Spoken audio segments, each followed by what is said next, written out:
For me, it's eating me up inside because my truths and my facts have been totally corrupted. My family history's been corrupted because my stories has been corrupted.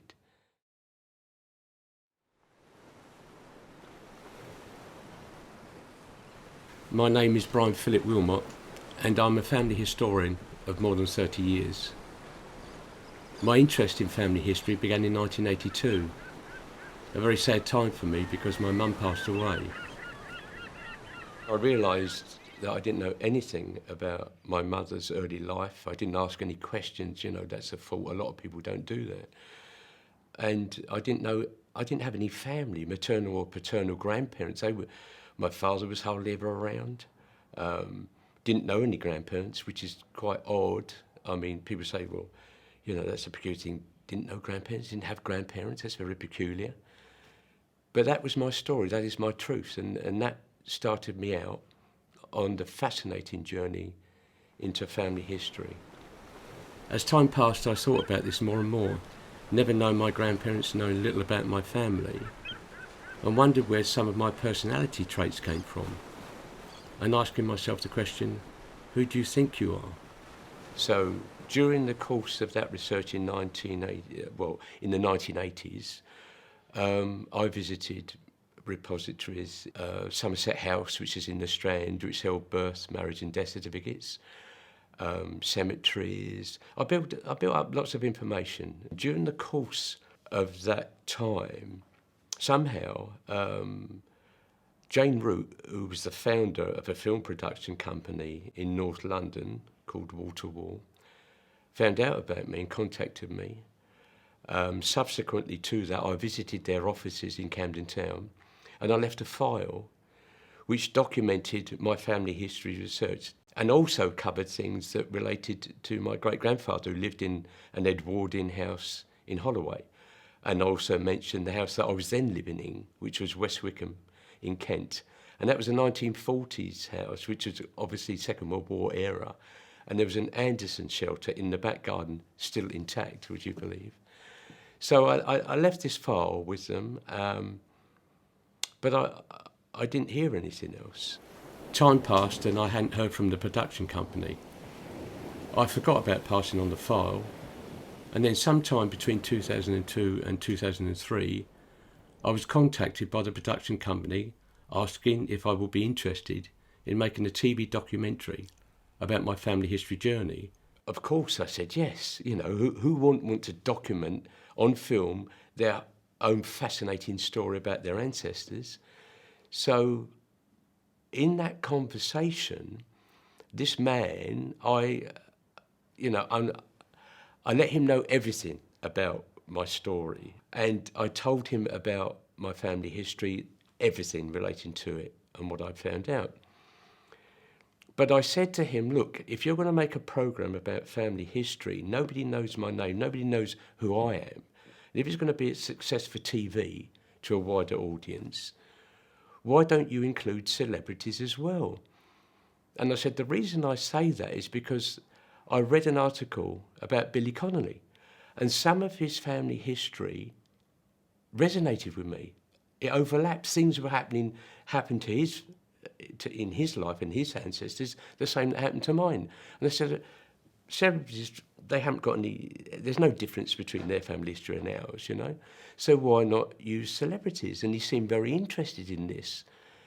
And I said, well, when I started out on my family history research, I said to myself at that time, because after my mum had died and I started on my journey, I had these kind of personality traits, extreme, if you like, one to the other. And I thought, well, where did this come from? I need to find out. And I thought to myself at that time, who do you think you are? And that started off the journey. So I suggested to him in that conversation, apart from using celebrities, that would be a good name for the show as well. And he seemed interested. And he said he'd get back to me. But that was the last I heard. There was no contact again. In 2004, I decided to travel, living in South America and then on to North America. I returned to England in 2011 having forgotten all about the phone conversations I had with the production company. I still had a keen interest in family history, and in 2014 I attended a history festival in Wiltshire. While I was there, I saw that there was an event called Meet the Production Team Behind Who Do You Think You Are? So I attended that event, and on the rostrum in front of me was this chap called Alex Graham, who previously I'd had a phone call from and told my story to. During the question and answers section of this event that I attended, somebody asked Alex Graham how the programme was conceived, and he outlined the fact that he had had a eureka moment reading an article about Billy Connolly and his childhood, and it resonated with him. And of course, what he was virtually taking the words out of my mouth. What he was doing was espousing my story as his own. I'd pitched this idea for a programme about celebrities exploring their ancestry, and even gave the title for the programme, Who Do You Think You Are? And there was this man publicly claiming this story to be his own and using the Billy Connolly connection that I'd given him in that phone conversation. So he was actually using, I felt like it was identity theft. He was taking my story and put it in out as his own. So my concept and my idea was now his and not mine. And that's why I felt a total feeling of injustice and indeed sadness. And going on to this point about Billy Connolly, when I told him in that phone conversation in 2003 about the connection with Billy Connolly, things resonating with my family history, Billy's family history that I'd read, it wasn't in an article in 1989 that he claims. It was from a 2003 book that Billy's wife, Pamela Stevenson, had published called Billy. So I would be interested to know exactly if there are any articles about Billy Connolly's family history that were published in 1989. The sense of injustice was overwhelming. The gamut of emotions going through me was quite incredible.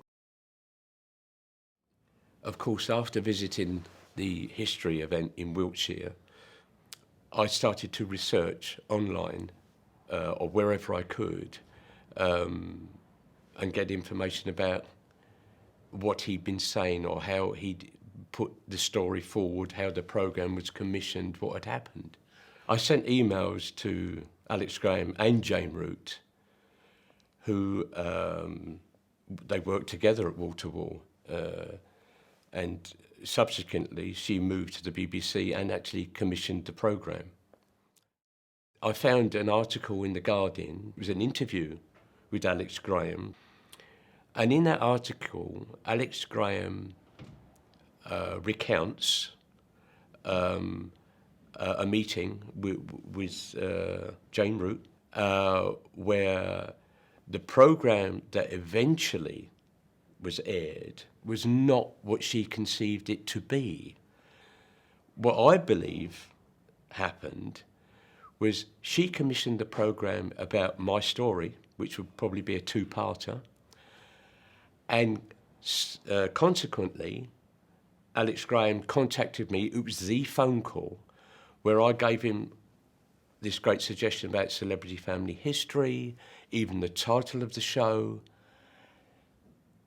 Jane Root left the BBC. He then produced this programme. So that's the one that aired, and that is why I believe it was different to what she originally commissioned. This is my speculation. That idea that I had, which included the title of the programme, which I voluntarily told because I thought this would be great because they were going to film a programme about me, worked to my detriment because it was taken from me and somebody else used it as their own and received accolades and financial reward for this.